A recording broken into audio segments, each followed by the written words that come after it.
and he told me there's a wonderful cabin up here and that I should come and look at Cambria. And I came to Cambria and I thought, that's a beautiful town. I'd like to be the kind of person who could live in a small town like that. And I decided to rent my friend's cabin. I went to the Dykes cabin, the crazy house, and it just felt like home. I walked in the front door and I saw polished rocks from the beach and mosaics and driftwood and hand-thrown pottery, and I thought, this feels like home. This feels wonderful. And it was a sign to me that, yes, I should come to Cambria and I should try and have a life here. So I drove the Carmageddon, a big Airedale dog, didn't have a friend, didn't have a job, didn't know anybody in Cambria, and I kept hearing about the Sterlings. You have to meet Ma and Pa Sterling, and they have 2 sons. And I thought, well, I'll meet Ma and Pa Sterling, but I don't really want to meet their sons. Well, one day, John and David came to meet me at the little log cabin that I rented on Park Hill. Yeah, Park Hill. And that was 35 years ago. And I met Walter and Katie, and they were so wonderful and warm, and they just included me, made me feel so special.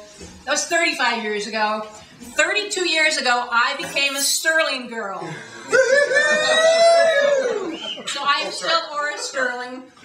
I married John, and it was just so wonderful to be a part of this family. And David Sterling is back there, wonderful brother.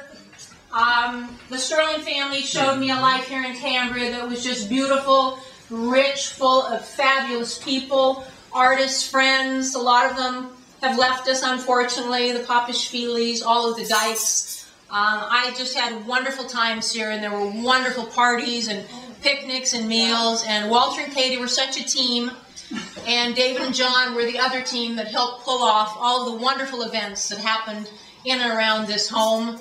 I watched this home being built. Walter and Katie dipped all of the metal findings and the hardware of this home in glass jars. I mean, they just did everything together. What a couple, what a team.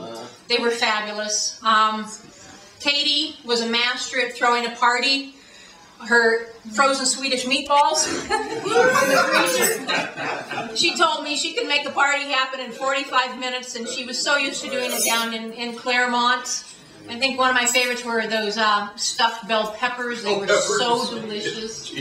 Anyway, Katie was the master party planner. I could never call Katie my mother-in-law. The name just didn't fit. I called Katie my other mother. And she called me my girl. She called a lot of you my girl, I'm sure. Katie loved people. She loved having girls in her lives. But Katie was a mother. She mothered all of us. She gave us good advice. She helped us. She put her arms around us when we needed it. And she was just a very, very special woman to me. Through all my life, I've enjoyed keeping in touch with Katie. And I just want to thank her and all the Sterlings for adding so much to my life. And it's just wonderful to be back here and have all the wonderful memories and to get to see Bozo, who was here earlier. And it's just been a wonderful part of my life, and I'm sure for all of you it's the same thing. So let's hear a round for Katie.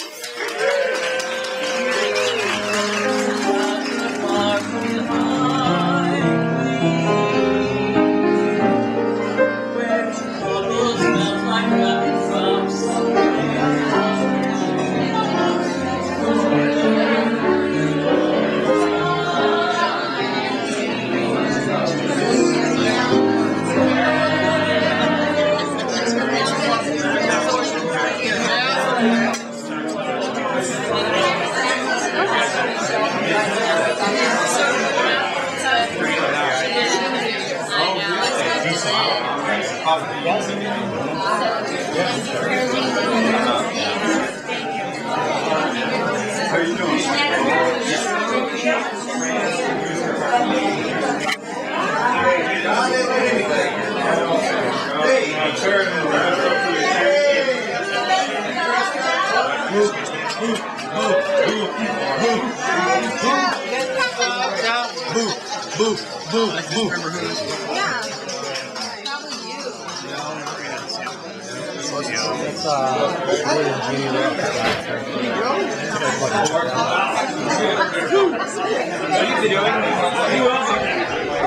William Genie Rock. That's cool. about the size of my garage. He pays $500 a month. Now he is teaching.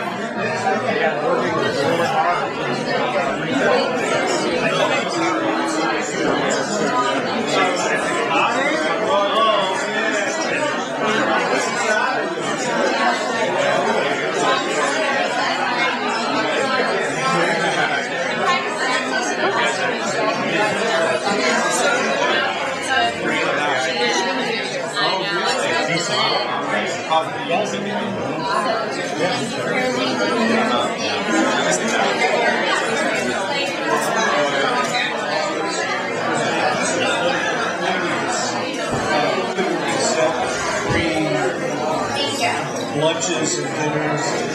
All right. When did someone know? It happened subtly. I worked for government for 30 years.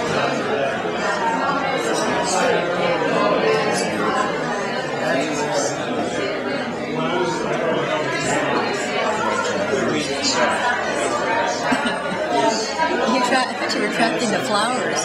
I'm tracking you. Oh, I'm going to go this way now. I'm going to go this way. Let me hear it now. You are my sunshine, only sunshine. You make me happy. You never know, dear, how much I love you.